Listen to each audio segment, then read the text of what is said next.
about challenges and opportunities and solutions relating to the green transition and the labor market mismatch. We're going to keep our focus on the green transition today, but we're going to approach it from the perspective of sustainable and green urban development in our cities. So I think my reflection from yesterday is I was quite, not surprised, but struck, I suppose, by just how connected the issues that we're discussing are. Even though we're talking about labor market issues and labor market mismatch to do with issues of education, immigration, migration, population aging, these types of things from yesterday. And today we're going to be talking about issues of urban design, of building and green space development, of housing issues in our cities. These were some of the same issues that we talked about yesterday in terms of creating attractive communities in our small and medium-sized towns where we have industrial developments going and also some persistent labor market mismatches. So these two concepts are very much integrated, and I hope that we see that perspective come through in our discussions today. So I would like to begin today by giving the opening word to Erik Vieth Pedersen. Erik has extensive experience working both municipally and nationally, where for the last 10 years he's been the Deputy Director General in the Ministry of Local Authorities and Regional Development. And certainly not least, for at least the second time, he is the current chairperson of the Nordregio board.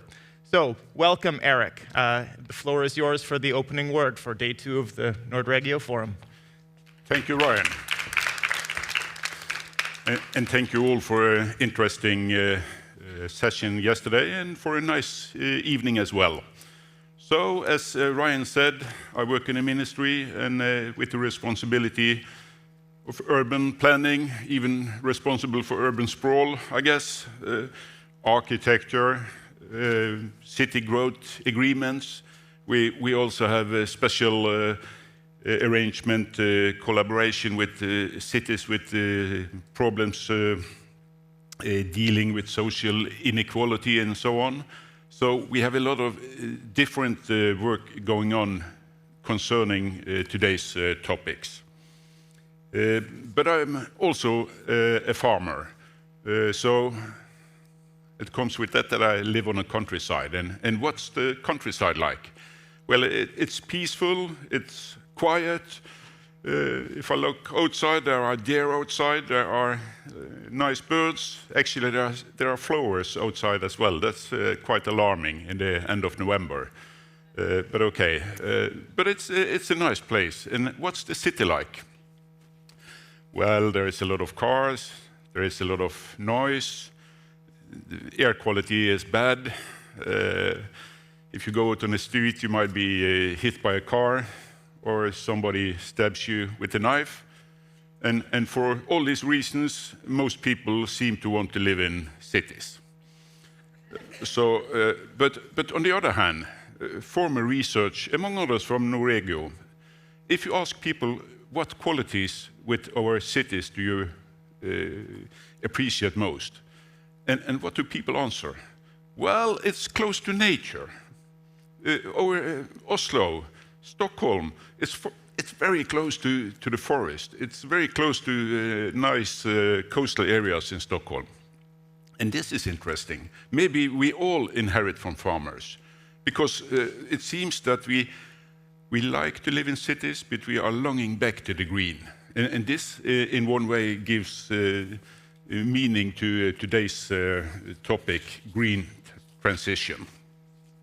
And green transition, I believe, has different levels. It's both about nature and green spaces, but it's also about the nature of our enterprises and our businesses. And I will talk more about nature than in business. But I'd like to share with you some thoughts about common Nordic values, because I think this is important to have in mind when we discuss our solutions together. We have all strong welfare states. We have good public services. Most people have jobs. As we heard yesterday from Innlandet, almost too many have jobs. It affects the transition because there are only 1.6 or 1.4% unemployment. But we do have access to nature and clean water and air and sanitation, and even though we are working with inequalities in the big cities, quite few people compared to other countries live in urban slums. And we have democracy, and we have all planning buildings act with support public participation. So all these are very good features with our countries and gives us a very good platform for work together. But on the other hand, and that's also important, we have some common Nordic challenges as well. We do have high greenhouse gas emissions. We still continue with a high degradation of nature. Bit by bit, we are building down nature and destroying different species. So this is still a big challenge for us. And it does give a need for new solutions to climate adaptation and consumption. Consumption not only of nature resources, but also on other goods. And there are some increased inequalities, both in groups, but also between areas, between cities and rural areas and inside the cities. So, in some aspects, this also leads to further polarization, which I believe is a danger for some democracies. I hope not for the Nordic countries, but polarization is I believe, not a good thing. But we are 5 of the world's top 8 countries with the happiest people. So if you look around and you see some people sitting there smiling, they're probably from Finland, which are the most happy people around. So, we also top the list of countries that scores best on achievement of the sustainable development goals.